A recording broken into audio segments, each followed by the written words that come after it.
اور اسی طرح سے ڈپٹی رجسٹرار بھی موجود ہیں. ہر مہینے وہ ہمارے ساتھ, ہم ان کے ساتھ میٹنگ کرتے ہیں, وہ ہمیں بتاتے ہیں کہ پوری پنجاب کورٹس میں کس کس کورٹ میں کون سا کیس ہے اور وہ کس کیفیت میں ہے, کس نے کیس ریزالو ہو چکے ہیں, کتنے کیسز نئے آئے ہیں. ڈیزگنیٹڈ جج موجود ہیں, ہائی کورٹ سے لے کر سیشن کورٹ اور سول کورٹ تک ڈیزگنیٹڈ جج موجود ہیں. 6 ماہ کے اندر اندر کیس کا فیصلہ ہونا ہوتا ہے ہر حال میں. 15 دن سے زیادہ ڈیٹ نہیں دی جاتی. صرف یہ ہے کہ ہمارے کئی اوورسیز پاکستانی اس چیز کو جانتے نہیں ہیں. تو ان سے گزارش یہ ہے کہ اپنے وکیل سے کہہ کے کیس جو ہے وہ ٹرانسفر کرے اوورسیز کورٹ میں, تاکہ انہیں انصاف میں جو رکاوٹ ہے وہ جلد ممکن ہو سکے. وزیر خارجہ مخدوم شاہ محمود قریشی کامیاب دورے کے بعد وطن واپس روانہ ہو گئے. 2 روزہ دورے میں انہوں نے ہسپانوی ہم منصب سے ملاقات کے علاوہ ہسپانوی پارلیمنٹ کا دورہ کیا. ارکان پارلیمنٹ سے ملاقات کی, بعد میں مشترکہ پریس کانفرنس سے خطاب کیا. شاہ محمود قریشی کے دورہ اسپین کے حوالے سے جانتے ہیں شاہد احمد شاہد کی رپورٹ میں. پاکستانی وزیر خارجہ شاہ محمود قریشی اسپین کے 2 روزہ دورے کے بعد واپس وطن روانہ ہو گئے ہیں. وزیر خارجہ ہسپانوی ہم منصب خوسے مینوئل کی دعوت پر 10 جنوری کو میڈرڈ پہنچے تھے. ایئرپورٹ پر مقامی ہسپانوی حکام کے علاوہ سفیر پاکستان شجاعت علی راٹھور اور پاکستان ایمبیسی کے عملے نے انہیں ویلکم کیا. اسی روز رات پاکستان ہاؤس میڈرڈ میں شاہ محمود قریشی کی جانب سے ہسپانوی تھنک ٹینکس, جرنلسٹ, دفاعی اور عالمی امور کے ماہر اور مختلف شعبہ زندگی سے تعلق رکھنے والی شخصیات کے اعزاز میں ضیافت کا اہتمام تھا. 11 جنوری صبح وزیر خارجہ نے ہسپانوی پارلیمنٹ کا دورہ کیا اور کانگریس کی صدر سمیت پارلیمنٹیرین سے ملاقاتیں کی. اسی روز شاہ محمود قریشی نے کانگریس کی فارن ریلیشن کمیٹی کے اراکین سے ملاقاتیں بھی کی.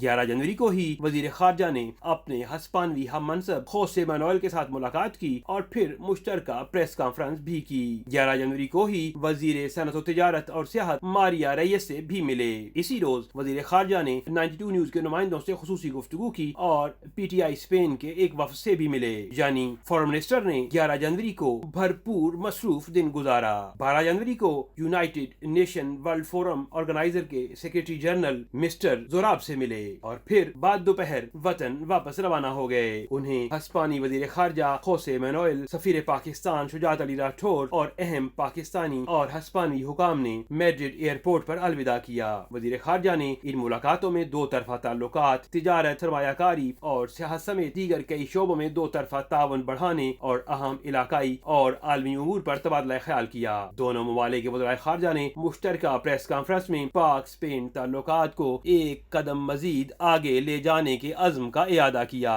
پاکستانی کمیونٹی کے وفد سے ملاقات میں اسپین میں مقیم 1,30,000 پاکستانیوں کو درپیش مسائل اور مشکلات کا ذکر کیا گیا اور اسپین میں ایک پاکستانی اسکول کے قیام اور بینک کے قیام کے ساتھ ساتھ دوہری شہریت کے معاملے کو زیر بحث لایا گیا. اس بھرپور دورے کے بعد توقع کی جا رہی ہے کہ پاک اسپین تعلقات کو نہ صرف فروغ ملے گا بلکہ تجارت, سیاحت اور عالمی و علاقائی امور پر دونوں ممالک ایک دوسرے کے مزید قریب آئیں گے. شاہد احمد شاہد, 92 نیوز, میڈرڈ, اسپین. دورہ اسپین کے موقع پر وزیر خارجہ شاہ محمود قریشی نے 92 نیوز سے خصوصی گفتگو کی. ان کا کہنا تھا کہ اسپین کے ساتھ سیاسی اور سفارتی تعلقات بہت اچھے ہیں. اسپین کے وزیر خارجہ سمیت دیگر حکام سے مثبت ملاقاتیں رہیں. اسپین کے ساتھ اکنامک پارٹنرشپ قائم کریں گے. میڈرڈ میں نمائندہ 92 نیوز شاہد احمد شاہد سے بات چیت کی. کیا کہا, یہ دیکھتے ہیں. میرے ساتھ پاکستان کے فارن منسٹر جناب شاہ محمود قریشی اس وقت موجود ہیں, جو اسپین کے دورے پر آج کل میڈرڈ میں ہیں. شاہ صاحب, سب سے پہلے تو مری میں جو اندوناک سانحہ ہوا ہے اس پہ افسوس نہ صرف پاکستان میں بسنے والے غمزدہ ہیں بلکہ دنیا بھر میں جو اوورسیز پاکستانی ہیں وہ اس غم میں برابر کے شریک ہیں. کیا کہیں گے آپ؟ یقیناً ایک افسوسناک واقعہ ہے. میں اظہار ہمدردی کرنا چاہوں گا ان خاندانوں سے جو متاثر ہوئے ہیں اور دعا گو ہوں کہ اللہ تعالیٰ جو ہم سے جدا ہوئے اللہ تعالیٰ ان کی مغفرت فرمائے. اور ہمیں اس واقعے سے سیکھنا چاہیے کہ ہمیں آئندہ اس قسم کا ایسی منصوبہ بندی کی جائے کہ ایسا واقعہ آئندہ نہ ہو. اسپین کے ساتھ پاکستان کے قدیم تاریخی اور ثقافتی تعلقات ہیں. سیالکوٹ کے اس محنت کش سے لے کے جو اپنے ہاتھوں سے فٹ بال بناتا ہے اور اسپین کے جو گراؤنڈ ہیں ان کو رونق بخشتا ہے. تمام تر جو میدان ہیں وہاں پہ مواقع موجود ہیں باہمی تعاون کے. حالیہ دورے میں باہمی تعاون کو آپ کس طرح سے دیکھتے ہیں؟ ہم مزید کامیابیوں کی طرف گامزن ہیں. بڑی اچھی نشستیں ہوئی ہیں میری ان کے وزیر خارجہ سے، ان کی جو فارن ریلیشنز کمیٹی کے ممبران ہیں ان سے، جو پریزیڈنٹ ہیں کانگریس آف ڈیپٹیز کی ان سے، اور جو ان کی وزیر ہیں انڈسٹریز، کامرس اور ٹورزم کی، اس پہ ہم نے فوکس کیا ہے کہ ہم اسپین کے ساتھ ہمارے سیاسی تعلقات تو بہت اچھے ہیں. ابھی ہم نے اپنی 70 سالہ سفارتی جو ہمارے تعلقات ہیں اس کو ہم نے شایان شان طریقے سے اس کو منایا ہے، ٹھیک مل کر منایا ہے. آج میری کوشش یہ ہے کہ ہم ان تعلقات کو ایک اکنامک پارٹنرشپ میں کنورٹ کریں. اور کس طرح کر سکتے ہیں؟ کس طرح ہماری جو یہاں کمیونٹی ہے جو 1,25,30 ہزار کے لگ بھگ ہے، اسے ہم کس طرح اور زیادہ مؤثر کر سکتے ہیں، ان کے لیے آسانیاں کس طرح پیدا کر سکتے ہیں، ان کے لیے اور مواقع کس طرح پیدا کر سکتے ہیں، کس طرح ہم اسپین اور پاکستان میں جو ہماری بائیلیٹرل دو طرفہ تجارت ہے اس کو کس طرح بڑھا سکتے ہیں، اسپین کی انویسٹمنٹس جو ہیں ان کو ہم کس طرح اٹریکٹ کر سکتے ہیں، جو اسپینش کمپنیز پاکستان میں کام کر رہی ہیں ان کے لیے ہم پہلے سے بہتر ماحول کس طرح پیدا کر سکتے ہیں.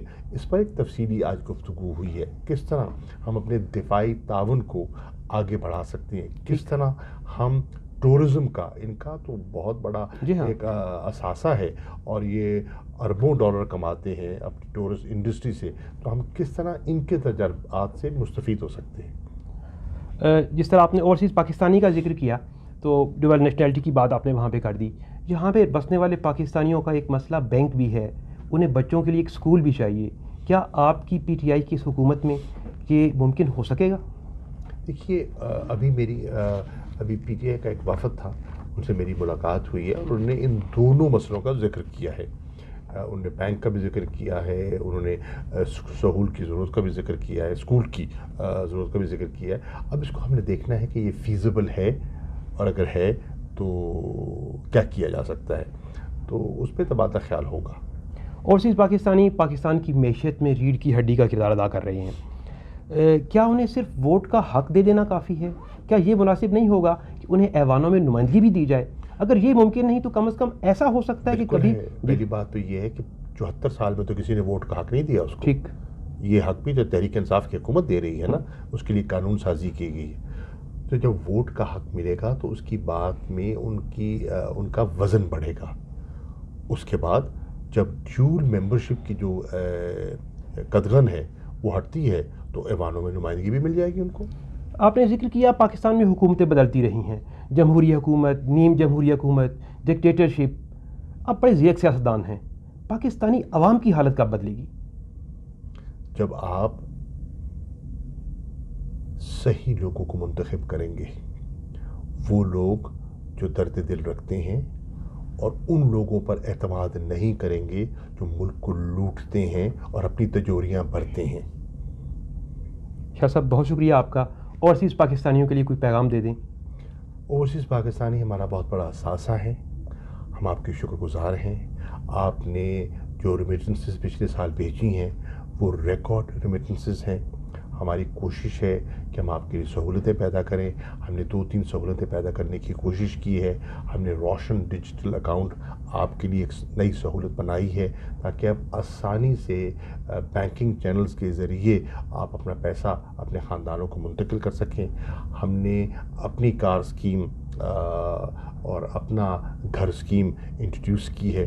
نیا پاکستان سرٹیفکیٹ انٹروڈیوس کیے ہیں تاکہ آپ انویسٹمنٹس کر سکیں اور اس پر آپ کو معقول ریٹرن بھی ملے. ہم نے کوشش کی ہے کہ جو کاؤنسلر سروسز ہیں ان میں بہتری لائیں. پرائم منسٹر کے سٹیزن پورٹل کے ساتھ ساتھ ایک فارن منسٹر کا پورٹل لانچ کیا گیا ہے جس سے کہ لوگوں کی فورن آفس تک رسائی میں آسانی پیدا ہوگی. بجا صحیح مگر پھر بھی اوورسیز کے مسائل کم نہیں ہوتے. نہ جانے کیوں ہمارے ساتھ جب ہم ایئرپورٹ پہ اترتے ہیں ایک عجیب قسم کا سلوک وہیں پہ ہوتا ہے. رویوں کی بات ہے، مائنڈ سیٹ کو تبدیل کرنے کی ضرورت ہے اور ہم اس مائنڈ سیٹ کو تبدیل کرنے کی کوشش کر رہے ہیں. بہت شکریہ. میرے ساتھ تھے فارن منسٹر جناب شاہ محمود قریشی جو پاکستان کے حالات اور اوورسیز پاکستانیوں کے مسائل کے متعلق گفتگو کر رہے تھے. سعودی عرب میں 2-3 روزہ digital marketing and e commerce expo کا افتتاح کر دیا گیا ہے جس میں 105 معروف کمپنیوں نے اسٹال لگائے. سعودی دارالحکومت ریاض میں بین الاقوامی digital marketing and e commerce expo کا افتتاح سعودی پوسٹ کارپوریشن کے صدر انف بن احمد نے کیا. نمائش میں سعودی عرب کے علاوہ انٹرنیشنل کمپنیز کی جانب سے 105 اسٹالز لگائے گئے. نمائش میں شریک افراد کی آگہی کے لیے مختلف ورکشاپس کا بھی اہتمام کیا گیا جس کے ذریعے ڈیجیٹل مارکیٹنگ اور ای کامرس کے فوائد کے بارے میں آگاہ کیا جا رہا ہے. نمائش میں سعودی شہریوں سمیت دیگر غیر ملکیوں کی بڑی تعداد شریک ہوئی ہے.